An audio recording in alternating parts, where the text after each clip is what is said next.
mercado imobiliário é uma cachaça, né? E vicia a gente, todos inclusive se sentem até muito expert no assunto. Exato. Né? E a gente tem esse sonho, muito mais do que ter um carro, do que educar um filho. A gente se sente seguro quando a gente conquista o nosso imóvel. Hoje o sonho da marca é que seja na boca da Juliette, do influenciador. Não adianta você querer criar narrativas que divergem da verdade. O mercado imobiliário está em tudo. Em tudo. O Modo Avião é produzido com o apoio de empresas que transformam o mercado imobiliário. Alpop, Pipe Mob, Laís, Auxiliadora Predial, Cred Aluga, Arbitralis, Remax Brasil. Toda imobiliária tem uma história de desafios, conquistas e crescimento. Algumas histórias inspiram equipes, outras inspiram o mercado inteiro. No Modo Avião da Cúpula, histórias ganham voz. E com o Clube Cred Aluga, elas podem ir mais longe. No Clube Cred Aluga, a sua imobiliária pode ser a próxima entrevistada no podcast e compartilhar sua trajetória com todo o Brasil. Histórias que merecem decolar. Cadastre sua imobiliária no Clube Cred Aluga. credaluga.com.br/clube.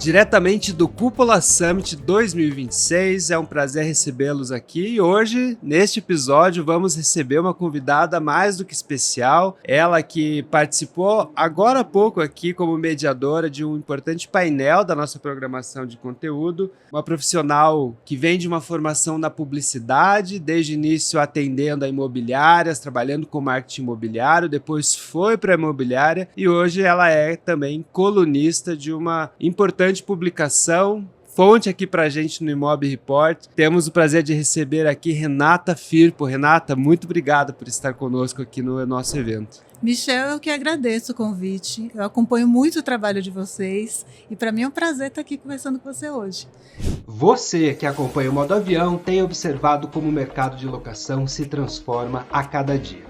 Temas que a gente trata aqui como reforma tributária, inadimplência, o avanço da tecnologia e da inteligência artificial, além de uma competição cada vez mais acirrada, interferem na sua operação de locação. Por isso, estar bem informado e atualizado é fundamental. E é por isso que no dia 30 de setembro, a Cúpula organiza o Cúpula Aluguel Day, um evento totalmente dedicado ao segmento da locação de imóveis. Você pode participar presencialmente em Curitiba e ter acesso a experiências exclusivas como mentorias com consultores da Cúpula ou acompanhar o evento ao vivo de qualquer lugar do Brasil. Acesse aluguelday.cúpula.com.br, confira a programação e garanta sua vaga. Eu acho que esse papo aqui vai ser muito sobre comunicação, porque conversando com você agora há pouco, me identifico muito com a tua trajetória, né? Eu também, assim, prestes a completar aí 19 anos de Cúpula. Nasceu como uma agência generalista que atendia salão de beleza, concessionária de carro, shopping center e uma imobiliária ali que, de repente, começou a se tornar preponderante. Você também, né? Vem de uma formação e de uma carreira na publicidade, atendendo clientes diversos, até que foi picada ali pela mosquinha do imobiliário. Quando e aonde foi isso, Renata? Michel, você falou uma coisa importante que é bem contaminada mesmo, picada por um bichinho. O mercado imobiliário é uma cachaça, né? E vicia a gente, mas eu acho que talvez isso aconteça também em outros mercados, porque quanto mais a gente vai se especializando, isso e a gente vai se embrenhando, aquilo vira parte da nossa vida. Sim. E eu nunca consegui sair. Também eu nunca tive vontade de sair desse mercado. Pelo contrário, fui cada vez mais aprimorando para atuar mais 360, né, no mercado também. E é muito interessante. A cultura do brasileiro é uma cultura que está muito ligada ao mercado imobiliário. O brasileiro gosta de comprar imóvel, gosta de investir em imóvel, gosta de falar sobre o assunto de imobiliário. Todos, inclusive, se sentem até muito expert no assunto. Exato. Né? Não, você deve passar por isso pela sua experiência na cúpula, mas toda vez que a gente está numa mesa e você pergunta, você trabalha com o quê? Ah, com o mercado imobiliário. Com certeza a pessoa vai te dar uma aula. Vai comentar que sabe tudo, que tal. Perfeitamente. Às vezes no mesmo dia tem uma pessoa que fala assim, não, comprar é muito melhor do que alugar. E a outra fala assim, não, comprar já era, alugar é muito melhor, por que eu vou alocar o meu dinheiro? Exato. É muito interessante. Tem muitos... Quando você falou, me fez lembrar assim, de expressões como quem casa quer casa. Tá muito na cultura popular do Brasil, né? Isso que hoje a gente pode chamar como a indústria do morar, né? Como o Michel Alcoforado se refere a isso. Exatamente. É uma indústria que tem cada vez mais se profissionalizado e se ramificado. A gente tem essa cultura imobiliária muito dos portugueses, que trouxe para a gente também essa relação com o imóvel, né? Porque a gente segue ainda com aquele propósito de, cara, eu tenho o sonho da casa própria. Sim. E a gente tem esse sonho. Muito mais do que ter um carro, do que educar um filho. A gente se sente seguro quando a gente conquista o nosso imóvel. E a gente tem isso, é histórico. E diferente dos Estados Unidos, por exemplo, né? De outros mercados, da Europa. A gente aqui traz muito isso, dessa relação com o imóvel, com o mercado, com o tijolinho diferente. E isso reflete no mercado de várias formas. Talvez por isso as pessoas se sintam à vontade para falar sobre o mercado de forma tão... Com tanta autoridade, né? Exatamente, com tanta autoridade, né? Como em época de Copa, que tem um monte de gente que acha que é o técnico da seleção, opina igual. Todo mundo tem opinião sobre o mercado imobiliário. Sua imobiliária atingiu o teto? É hora de iniciar um novo ciclo de crescimento. Mais de 11 mil profissionais e 600 imobiliárias em todo o país para fazer negócio com você. Um ecossistema com metodologia para garantir máximo serviço ao cliente, máxima comissão ao corretor e máxima rentabilidade para a sua empresa. Vencer Remax.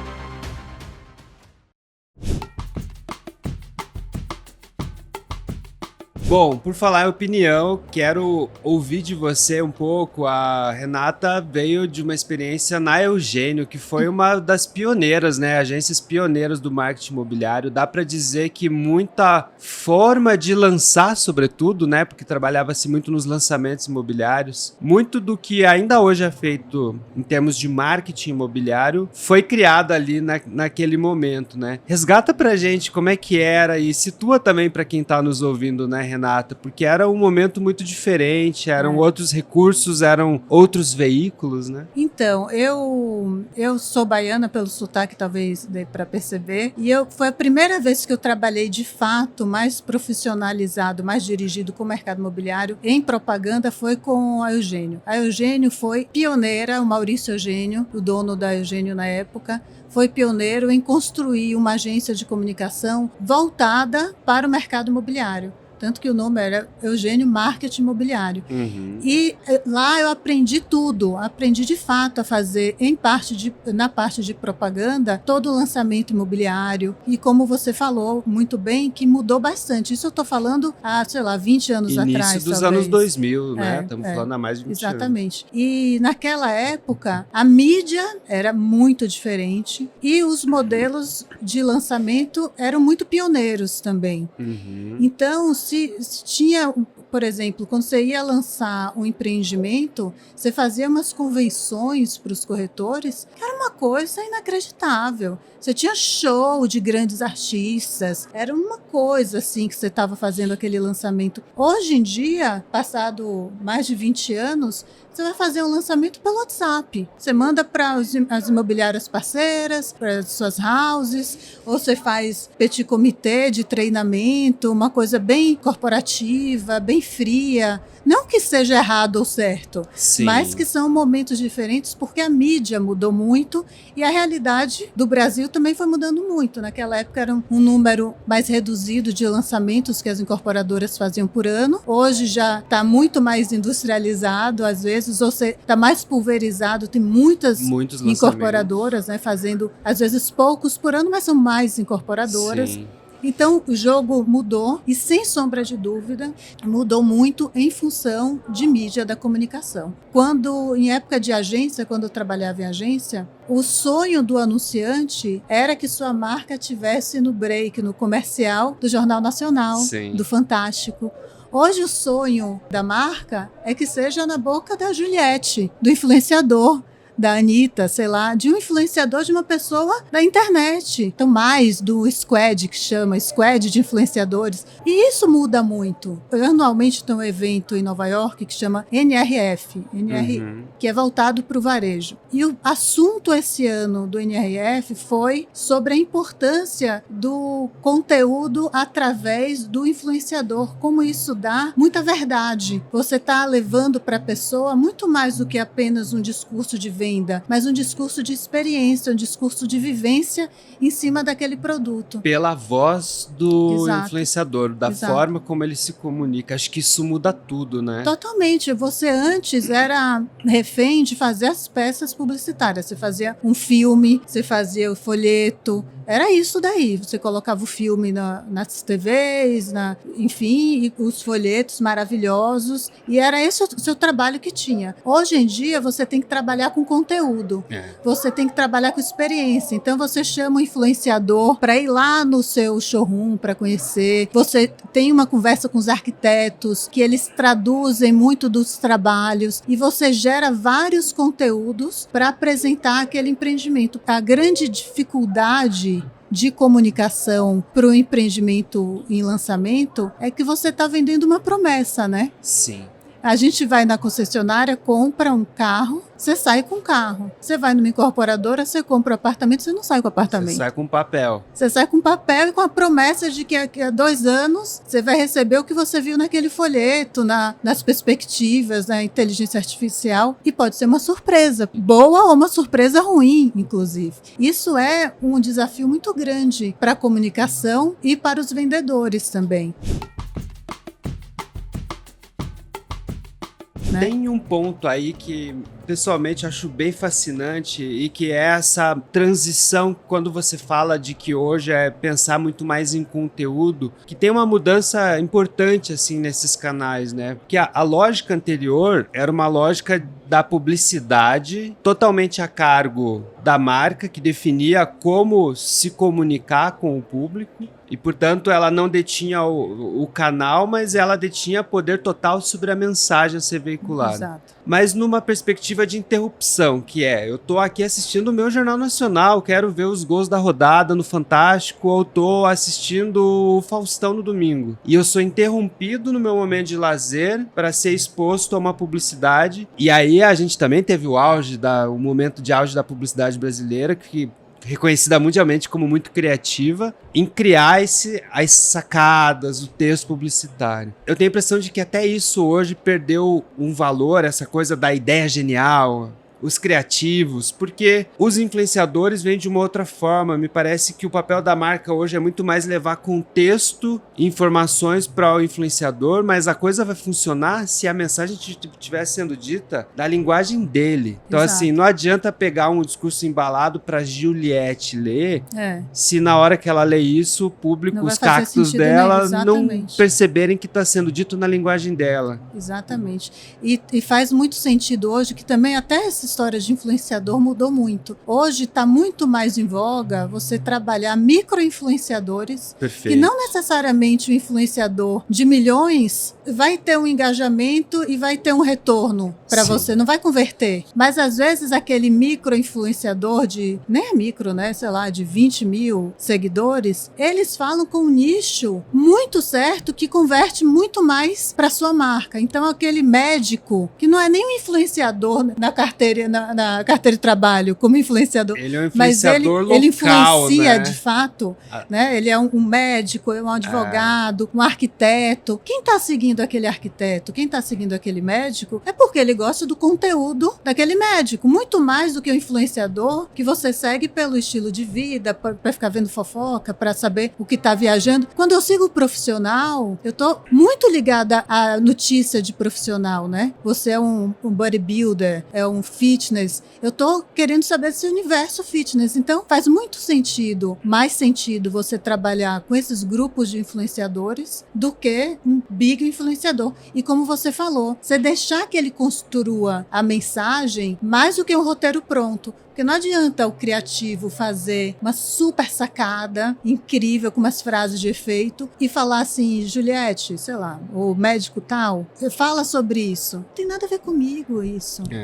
Né? Então você vê muitos influenciadores sabendo trabalhar muito bem também, e é um trabalho em conjunto, é um brand que você faz, né? Em conjunto entre os influenciadores, entre o marketing, entre os próprios incorporadores que sabem do seu negócio também, para passar para a pessoa falar, e tem que traduzir verdade. Sim. Porque no momento que hoje em dia o consumidor está muito bem, é muito qualificado, o cliente é muito qualificado também pela essa quantidade de mídia que tem à disposição, né? Mais informado, ele está sabendo os seus direitos, ele está sendo impactado pelo seu concorrente o tempo inteiro.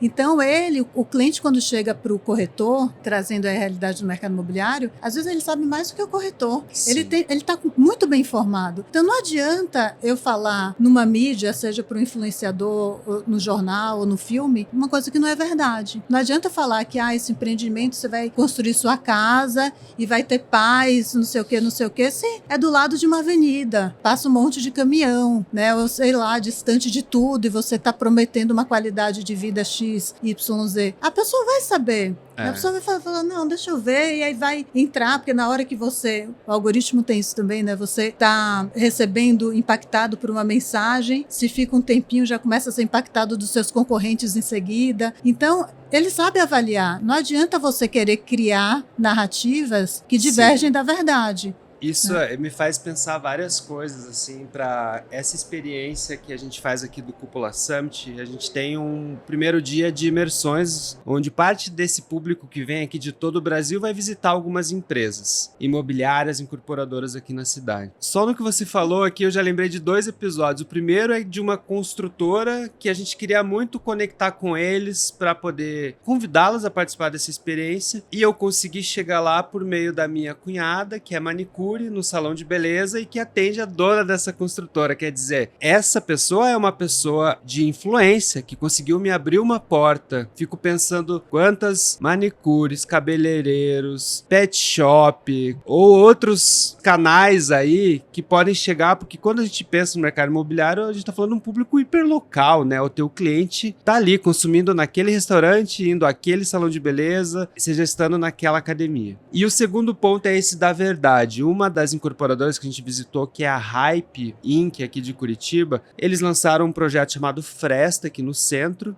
E aí, na hora de apresentar isso para os corretores, ele até contou essa história, né? Estamos no centrão aqui. Centro de capital, a gente sabe, com suas dores e delícias. O marketing tem ferramentas para ele comunicar o que ele quisesse. Então, se ele quisesse mascarar o centro, ele podia dizer que é a 5 minutos do Batel, que é um bairro mais nobre aqui da cidade. Ou podia dizer que aquilo ali é um refúgio, é um oásis no meio de uma selva de pedra. E aí ele falou, não, a gente escolheu o caminho, a gente vai assumir o centro. Assumir o centro da maneira, com tudo que ele tem de bom e de ruim. E aí me chamou muito a atenção que ele, imagina, fazendo um meeting ali com os corretores, ele citou o exemplo de que o espaço que eles criaram no centro, criaram uma praça ali na frente, um dia ele chegou lá, tinha uma pessoa em situação de rua, sentada no banco que ele criou, tirou o calçado e pôs o pé na grama. E ele, quando contou isso para os corretores, eu pensei, que corajoso, né? Porque o incorporador, em geral, tende a querer mascarar, esconder isso. Pois ele bateu no peito e assumiu essa verdade do que é a localização. Acho que demanda uma mudança ainda grande aí, né? Para que essa autenticidade seja... Porque pra gente conseguir transmitir verdade, a pessoa precisa primeiro se conhecer, né? Não, e tem que encarar coisas que são óbvias, né? A pessoa vai lá no local. Dificilmente É muito difícil. Acontece com produtos muito específicos de investimento, né? Pessoas que estão fora do local, compradores de fora. Mas o normal, dentro a normalidade, assim, o que a gente vê é que a pessoa vai no local comprar. A pessoa já é daqui e vai lá comprar. Então não adianta você mascarar, por exemplo, pegando o exemplo do centro, não adianta você mascarar o centro se a pessoa vai chegar lá e vai ver a pessoa em situação de rua, vai ver não sei o quê. Vai ver. Claro, você não precisa colocar os defeitos em evidência. Exato, não precisa lançar luz sobre os defeitos. Tudo bem, mas você não pode fazer uma maquiagem que você... Parece aquelas histórias de aplicativo de relacionamento, que a pessoa coloca uma foto linda e quando vai no primeiro encontro fala, você mesmo que eu tava... Então não adianta, porque a verdade vai aparecer uma hora, né? Que apareça logo antes, para não ser um problema da pessoa comprar o imóvel e falar, não foi isso que eu comprei, né? E isso é interessante porque ouvimos muito aqui durante a nossa programação, né? Com o avanço da inteligência artificial, tudo aquilo que tem um componente humano passa a ter um outro valor, né? Então, o papel do corretor, por exemplo, nesse momento em que parte das atribuições que ele faz podem ser absorvidas pelo IA, em termos de construção de relacionamento, torna-se mais relevante. Mas tem um outro aspecto aí da IA que é a capacidade de produção de conteúdo e talvez a gente tenha isso mais forte, inclusive nas gerações mais novas. E quando se fala isso, desse valor que a verdade, aquilo que uma coisa passa a ter, me faz pensar nessa garotada que hoje tá voltando a usar câmera analógica, que não gosta mais de filtro em rede social, filtro em foto tá virando coisa de tiozão. E tem tudo com filtro. Olha, gente, sem condições. Depois de uma idade só com filtro. Mas é verdade mesmo, o fator humano... Eu estava conversando com um dos palestrantes, o Gustavo... O Feola. Ele falou sobre terrenos, Isso. né? E ele veio conversar comigo hoje. É um assunto super importante de terreno. A dor de cabeça, né? De todos, 10 entre 10 incorporadores sofrem por encontrar bons terrenos, porque no mercado imobiliário é location, location, location, né? Então você precisa mesmo ter boas oportunidades. E ele estava falando que é um trabalho de formiguinha e muito negocial, que a IA não vai ajudar, às vezes pode atrapalhar com informações erradas, desviar um pouco o contexto de dados. Então, que você precisa muito da sua percepção, da sua experiência e da sua técnica de negociação da pessoa mesmo, é um trabalho personalíssimo, bem pessoal, né? Você distancia da coisa do IA. Eu acho o IA uma maravilha. Eu uso muito todos esses, o chat, o cloud, entre outros, muita coisa para vídeo, faço muito trabalho com as perspectivas, essa coisa de formar aquele nano banana que você forma os ambientes, que é um negócio que eu acho lindo, mas a gente precisa ter muito cuidado. Eu escrevo para Veja, né? Eu tenho uma coluna na Veja de Mercado Imobiliário, chama Real Estate, que eu escrevo toda terça e quinta. E eu tenho muito cuidado, que eu recebo muitas pautas e muitas sugestões de assessoria de imprensa, e eu tenho muito cuidado com esses textos, porque às vezes eu percebo, de tanto trabalhar com isso, você percebe que são textos criados pelo chat, Pelo né? chat, sim. Legal, o chat escreve super bem, mas você não pode ficar confiando 100% no chat, você tem que ver como um acessório, uma ajuda para melhorar, pede para ele corrigir a gramática, para adaptar, para trazer mais informações, buscar, mas você não pode escrever um texto, entregar para o chat sem ter a revisão humana, né? Exatamente. As pessoas têm esse medo a IA, a tecnologia vai tomar meu espaço de trabalho. Eu acho que tem muitas funções que a tecnologia vai tomar conta. São funções bem operacionais, bem mecânicas. Mas a maioria vai precisar da pessoa, da análise da pessoa. E aí é o oposto. Quem vai se destacar é quem sabe usar a IA ao seu favor. Exato. E não entregar a IA à sua vida profissional. E esse papel da revisão, né, me faz lembrar uma outra entrevista que nós tivemos aqui no estúdio há pouco, em que ele falava, o Vitório falava sobre a gente passar a olhar o organograma das empresas e que talvez hoje alguns pontos desse organograma sejam ocupados por IA, ocupando ali uma posição, uma competência, mas que ele não está substituindo a pessoa, o ser humano, mas ele está substituindo aquela tarefa. Mas ainda assim ele grifa isso o quanto quanto necessário ter uma supervisão. Assim como você tem uma supervisão para o seu time de colaboradores, tu precisa ter uma supervisão também para o time da IA, e eu queria, para o time da IA, né, para os agentes de IA, trazendo essa discussão pro editorial, porque aí eu me identifico muito com você, né, como editor-chefe do Imob Report, a gente também recebe muitas sugestões de pauta, vivencio a mesma dor que você, e também fico pensando que, da mesma maneira em que o avanço da IA na jornada de atendimento de um cliente vai fazer com que aquilo que é humano tenha mais valor, eu também penso que no nosso universo editorial, à medida em que o texto por IA vira commodity, quer dizer, todo mundo pode criar texto, fazer imagem por commodity, eu imagino que um portal de notícias,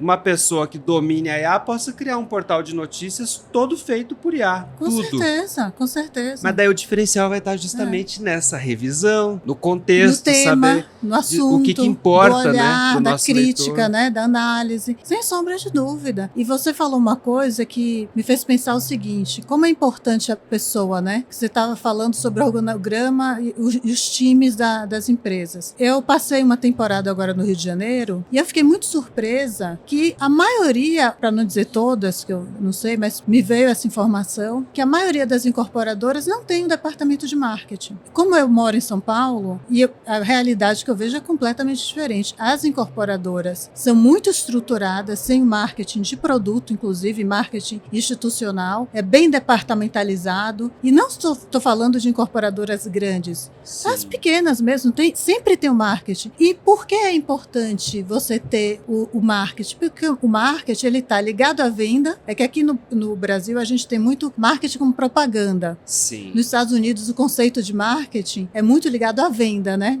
A evolução de venda. E você consegue desenhar estratégias para chegar naquele cliente. Eu trabalhei por 15 anos na Coelho da Fonseca, que é uma imobiliária focada no alto padrão em São Paulo. Tem 50 anos a Coelho. E lá eu atendi muitos incorporadores. E o Álvaro Coelho da Fonseca, o presidente da empresa, que eu tive muita sorte, tá? Também. Eu tive o Maurício Eugênio como meu chefe, tive o Álvaro Coelho da Fonseca, o Nizam Guanais, ou seja, 3 pessoas mestres absolutos. E o Álvaro, ele sabia desenhar estratégias para comunicar o lançamento de produto de forma nichada, de uma apresentação inacreditável. E a nenhuma ia conseguir substituir a criatividade e a mente de negócio, de estratégia de um grande empresário, de um grande marketing, de um grande profissional. O Nizam tá lançando a IA dele aí agora, né? Exato, mas ó quem tá lançando, o Nizam. O Nizam. Entendeu? Através da percepção dele, ele está lançando isso e deve estar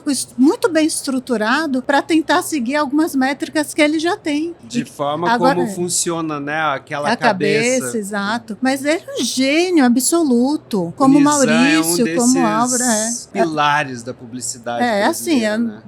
Nasceu como estrela na Tessia, né? 1 em 1 milhão. É um gênio absoluto. A presença dele, quando eu trabalhei na agência, fazia completamente diferença, como o Álvaro também. Muda completamente. Eu vou te dar um exemplo que nos Estados Unidos, por exemplo, eu trabalho muito no mercado internacional, né? Eles têm uma mania de fazer eventos de apresentação de produtos com coquetel. Sim. Aqui não funciona isso. Porque fala, a gente faz um coquetel e chama os clientes. O cliente não vai, o cliente está o dia inteiro ocupado, tá 1000 reuniões, tá com sua vida. Você acha que vai sair, vou dar uma realidade de São Paulo, você acha que vai pegar um trânsito Pra ver um imóvel, pra ir num coquetel? Porque você põe uma bebida de graça, comida de graça, para ficar uma conversa de... Não vai. Ele tem que ser tocado de outra forma. Ele tem que estar em eventos muito relevantes que façam esse trabalho dele ir até lá, vai valer a pena, né? Ou então que a mensagem chegue até ele e não ele vá, de forma que se diferencie. Então, um exemplo foi, por exemplo, o lançamento do Four Seasons em São Paulo. O Four Seasons chegou a existir em São Paulo, depois acabou mudando, virou uma rede do Marriott. E na época que a gente fez o lançamento, eu trabalhava na Coelho, a gente fez o lançamento do Four Seasons, foi um jantar com o chefe do Four Seasons de Paris, com o florista do Four Seasons de outro país que eu não lembro, no Museu de Imagem e Som, uma decoração, um jantar lindíssimo, e para assistir um bate-papo de um jornalista com Fernando Henrique Cardoso. Então, assim, as pessoas que eram clientes potenciais para o Four Seasons só iria para um evento de mercado de apreciação de produtos se de fato falasse, cara, eu tô indo ver uma coisa muito diferente, porque eu não vou sair da minha casa. Experiência, quer dizer, tu pegava quem tava ali, conhecia o chefe que tava indo pela gastronomia, por ser naquele local exclusivo, por estar em frente a um presidente da república, ou para quem tá vendo o valor no combo, mas pensar nessa experiência muito personalizada com quem tem o teu cliente. Isso daí é a inteligência do ser humano, não é IA. Se você pergunta pro chat GPT, me dê ideias de estratégia para chegar num público assim, genérica. E faz um coquetel. Vai ser um coquetel assim. Não vai pensar isso, sabe? Então tem que ser uma coisa muito relevante, muito diferente, que faça a pessoa se movimentar para estar naquele lugar. Então isso é do ser humano. É um grande empresário, um grande profissional de marketing, um grande X que sabe, que já tenha vivido, que já tenha entendido como é que funciona e que tenha enxergado além. Mas esses exemplos que tem, eu podia ficar o dia contando sobre essas histórias interessantíssimas de ações de marketing, é realmente uma coisa que a gente é pessoal. Não, você não vai conseguir extrair disso de um prompt de IA, não vai conseguir. Renato, eu queria explorar contigo um pouco mais essa tua posição hoje como colunista de um veículo de expressão como é a Veja, né? Imagino que você deva receber centenas de sugestões de pauta, releases, e de novo, eu também vivencio isso aqui numa outra escala, mas o que você diria que tem destacado, assim, em termos de novidades que as empresas têm feito? Porque tem muita coisa que a gente recebe que às vezes... Mas isso que não é notícia. Exatamente, né? O Michel. que você recebe hoje que você diz, isso aqui é notícia? Michel, você sente o mesmo que eu sinto. Eu estava comentando isso hoje, que a gente acaba também fazendo muitos amigos, né, nessas assessorias. Eu recebo tanta mensagem de assessor de imprensa por e-mail, pelo WhatsApp, pelas redes sociais, mas um monte por dia. Infelizmente eu nem consigo responder. Sim, inclusive assessores, não fiquem bravos com a gente, é muita gente. Tem que olhar desculpa, olhar para as duas câmeras, desculpem aí, mas realmente é muita mensagem. E a gente tem nossa vida, né, também. É o único momento que eu me sinto até falando assim, nossa, minha agenda, eu sou muito famosa, que eu não consigo nem responder as pessoas, mas é porque é uma quantidade grande. E eu entendo a dor do assessor de imprensa, porque ele, do outro lado, ele está com um cliente, que ele tem um contrato, que ele precisa colocar coisa na rua, ele precisa colocar coisa na mídia. Mas vem muito assunto assim, olha, eu tô atendendo uma incorporadora e ela vendeu 100% das unidades em um dia. O que seria a notícia? Parabéns para ela, mas eu não posso fazer nada. Ou então vem com assuntos que são assuntos que já estão meio que... já existem, sabe? Tá vindo para o Brasil o empreendimento, sei lá, com a sustentabilidade, com esse material. Legal, é um assunto legal, mas é um assunto que já foi falado muitas vezes. O próprio co-branding, né? Essas parcerias com a marca. Isso é interessante porque tem um valor, óbvio que tem um valor e talvez localmente seja uma novidade, mas nem sempre vai ser uma novidade ou algo. E existem critérios objetivos para avaliar o que é uma notícia, não é? Você comentou que tem uma coluna 2 vezes por semana no portal da Veja, quer dizer, é um espaço que você precisa selecionar realmente o que é o mais relevante ali, né? A curadoria é isso, né, Renata? Exato, e assim, eu presto muita atenção no mercado, a coluna fala do Brasil e do mundo, e tem uma abrangência muito grande de temas, porque eu falo também de decoração, de design, de tendência, falo do perfil de profissionais, muito de economia também, bastante até, e muito fora do país, que às vezes a gente se espelha muito nos Estados Unidos, né, em lançamento no mercado imobiliário americano. Então eu trago muita coisa de lá, muitas novidades, que de fato eles trazem umas coisas bem bacanas pra gente, mas a assessoria me ajuda muito. Eu recebo temas bons, só que frente à quantidade, a gente precisa dar uma selecionada, porque eu entendo a expectativa, mas tem coisas que ou já não fazem mais sentido, porque eu já falei, né, e já não é tão novidade, porque também não adianta. Eu tenho uma cobrança do meu lado também, que é que as pessoas se interessem em ler, então tem que ser assuntos interessantes, tem que ser assuntos pertinentes, porque o meio digital você é bombardeado de conteúdo e informação o tempo inteiro, né, então eu preciso também que seja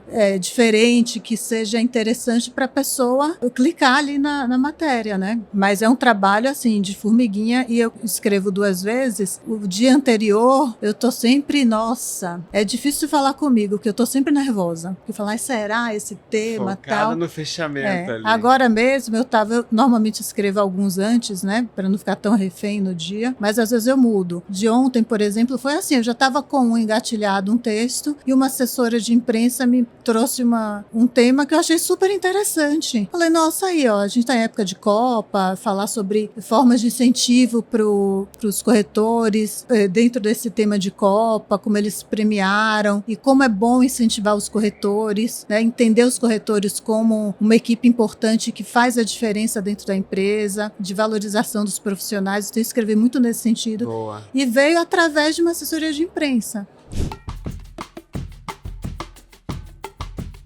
A gente falou aqui dos assessores, reconhecê-los, né? Como a Renata falou, A gente morde a fundamentais sopa. para o nosso trabalho. Eu já fui assessor de imprensa também, vivenciei, eu sempre gosto de dizer isso. Mas tem formas, né? E acho que é legal falar isso, porque embora a gente esteja falando, parece que a gente está falando só com o assessor de imprensa aqui, mas não, a gente está falando de como entender o que é a mensagem mais importante. Né? Da mesma maneira que a gente falou há pouco de um influenciador é também um veículo. A diferença, né, é que eventualmente tu vai fazer uma entrada e transmitir uma mensagem ali numa parceria remunerada, mas o trabalho da mesma forma é o mesmo, né? Como identificar o que é relevante. Essa pauta que você fala é um exemplo muito forte de alguém que conseguiu entender algo que tá no radar de todo mundo, que é a Copa do Mundo, e associou. Isso é muito bom. Eu adoro fazer isso lá, né? Esses dias a gente foi, por exemplo, eu assisti o Diabo Veste Prada, 2 a sequência, e eu vi muita pauta ali para falar sobre liderança, sobre conflito de gerações, sobre a própria crise do jornalismo, que para mim é o grande tema do filme, inclusive. Quer dizer, é esse olhar, né? O pé dentro e pé fora, né?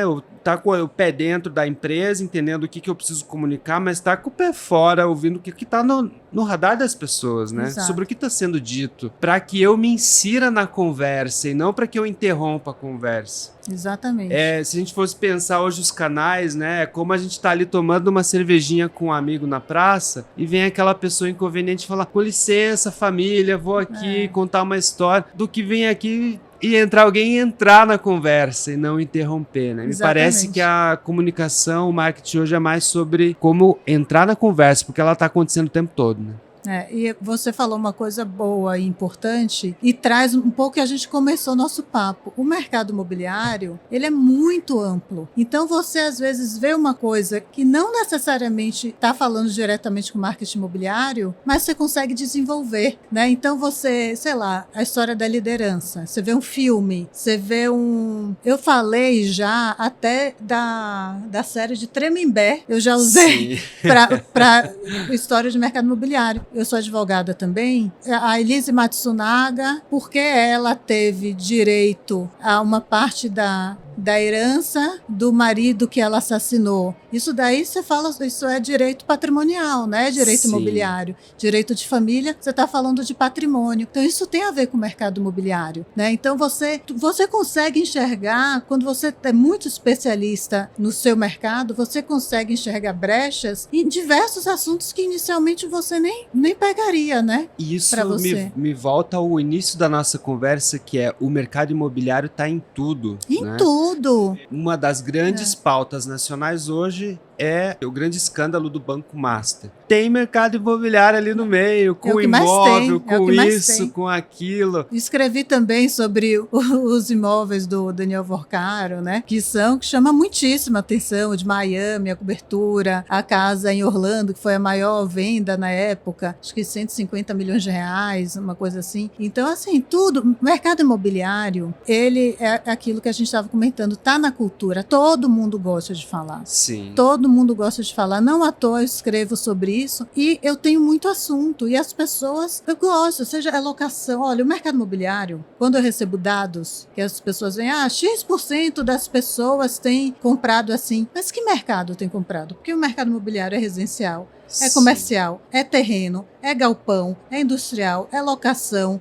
é venda, é investimento, é internacional, é campo, é cidade, sabe? É praia. É tudo isso e tudo é com mercado a cor imobiliário. local de cada cidade, porque cada E cidade ainda tem... isso, e ainda com essa diferença. Então, esse dado, se você traz um dado para mim, 20%, o imóvel aumentou 20%. Mas que mercado?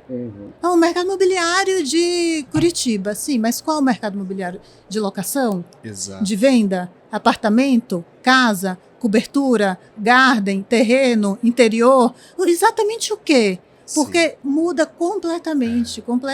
Então, é importante saber isso também, né? Que o mercado imobiliário, ele envolve muita coisa, além do mercado em si, mas ele envolve muita coisa. Ele envolve comportamento das pessoas, economia, né? A gente tem que estar atento o tempo inteiro com os impactos da economia frente ao mercado, a taxa Selic, a mudança de presidente, a mudança de prefeito, como tudo isso altera também a dinâmica da cidade, né? Esse painel que eu participei hoje, que fala sobre habitação de interesse social. São Paulo está passando por uma questão que finalizou agora a CPI, e que isso não é uma realidade em outras cidades. Né? E que outras cidades que vão trabalhar com isso ou já trabalham podem ter lições muito grandes frente ao problema que São Paulo está passando. É a realidade e o papel que da a gente mídia vive nisso em também. Curitiba, né? Inclusive, né, Renata? Curitiba está numa discussão importante de revisão do nosso plano diretor para poder permitir que o nosso centro seja reocupado, né? O centro de Curitiba, assim como de várias capitais, foi abandonado por algum momento e trouxe essa, né? Hoje a gente tem uma direção aqui, novas lideranças das incorporadoras, trazendo essa proposta de como viabilizar a habitação de interesse social, como levar Minha Casa Minha Vida lá também, e algo que não depende só da iniciativa privada. A gente precisa ter um regramento público que permita, né, que incentive que isso aconteça. Então, acompanhar o que aconteceu em São Paulo é fundamental para que a gente aprenda.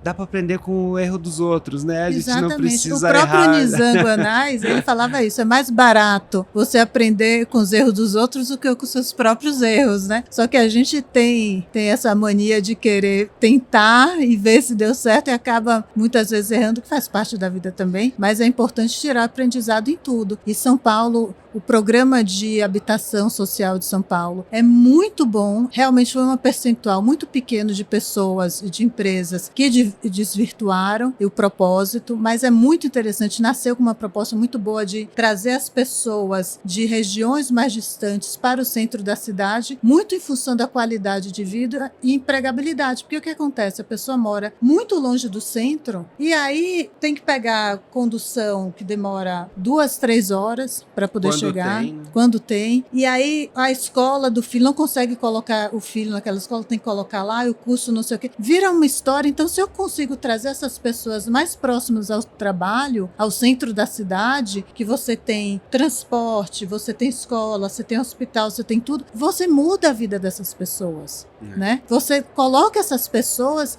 dentro mesmo do ambiente social da cidade, você tem uma função social do imóvel. Então, você tirar um pouco essa coisa de afastar as pessoas, trazer mais as pessoas para cá, dando mais qualidade de vida e incrementando outros setores da sociedade, incrementando a educação, trabalho, hospital, comércio, enfim. E a estrutura de habitação social de São Paulo é muito boa. E eu acho que é um espelho para outras cidades, outros estados, mas precisa prestar atenção nos erros que foram cometidos, né? Para não se cometer. E é importante falar, eu comentei isso no painel, que quando você desvirtua e vende uma unidade para quem não está dentro do Porque qual é a história? A unidade, o empreendimento que é voltado para interesse social, você vende para a pessoa que que se encaixe naquela faixa de renda, né? E muitos foram vendidos para investidores que ultrapassavam a faixa de renda, pessoas que ganhavam, sei lá, 50, 60 mil por mês. É um desvio de finalidade daquela habitação. E como é que conseguia fechar essa venda? Porque colocava em nome do filho, que não tinha emprego e tal, e encaixava naquela faixa de renda e vendia, colocava em nome do filho e desvirtuava, ele usava aquele imóvel para investimento para aluguel, e que não era o propósito. E isso daí, como eu comentei no painel, é uma responsabilidade que não é só da incorporadora, é da imobiliária e do corretor. Sim. Na hora que o Ministério Público entra com uma investigação e pode depois entrar com uma ação criminosa, e você está imputando também a ação para o corretor. Então, quando em outras cidades, ou até em próprio São Paulo, o corretor, o profissional se deparar com essas vendas, é bom estar atento para que se faça as coisas corretas. Porque na hora que der um problema,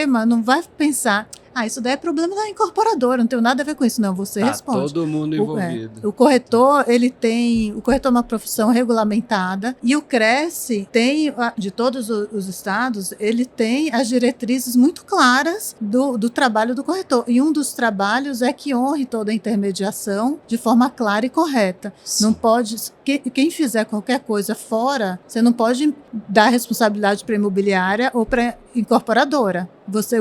O próprio profissional responde junto. Então isso é importante também. Tomar como lição, né? Tomar como lição. É. A Renata fala aqui de um pouco da discussão que aconteceu no painel que ela mediou conosco. Lembrando que estamos aqui no Estúdio Imob Report, diretamente do Cúpula Summit 2026. Se você não pôde acompanhar, fica aqui o convite para estar com a gente na edição de 2027. E também quero dizer que hoje falamos muito aqui sobre marketing imobiliário, sobre comunicação.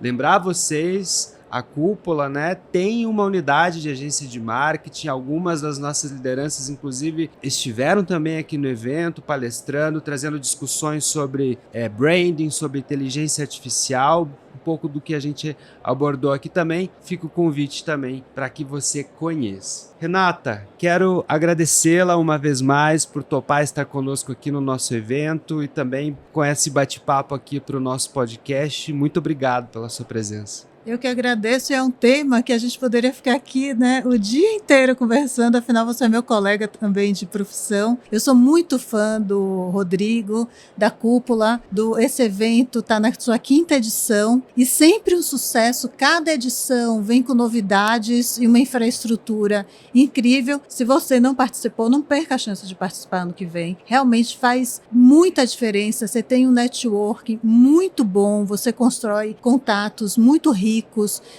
os painéis são muito bem trabalhados também. Eu fui muito bem recebida aqui, a turma da Cúpula assim, me atendeu super bem. Conheci empresas, inclusive aqui perto, que eu não conhecia, até tirei umas fotos que eu quero fazer um contato depois. Muito interessante as empresas que estão presentes no evento. Eu achei muito legal e acho muito legal que seja feito em Curitiba, porque normalmente esses grandes eventos se concentram em São Paulo e as pessoas perdem a chance, a oportunidade de conhecerem outros mercados que são importantes para o Brasil e para você ver como está a economia de outros mercados, né? Então é legal que esses eventos aconteçam fora de São Paulo, como Curitiba, em cidades do Nordeste, outras do Sul, para as pessoas transitarem e ver o potencial que as cidades do Brasil têm no mercado imobiliário também. Excelente, muito obrigado, Renata. A gente acredita demais nisso. Curitiba é e continuará sendo a nossa sede aqui no Cúpula Summit. A você que nos acompanhou nessa entrevista, agradeço também pela sua audiência. Curta esse episódio, comente, compartilhe com o seu time e nós nos vemos novamente na próxima semana com mais um episódio do Modo Avião.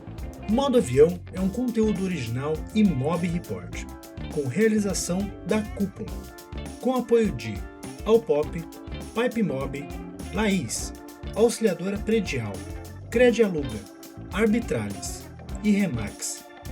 Na apresentação, Rodrigo Werneck, Renata Maciel e Michel Prado. Com roteiros de Ângela Matos. Produção, Isabelle Saldanha e Ângela Matos. Coordenação de produção, Fabiana Fortes. Direção de conteúdo, Michel Prado. Direção de produção, Grace Nardelli. Edição e pós-produção, Dice Masters Podcasts Multimídia.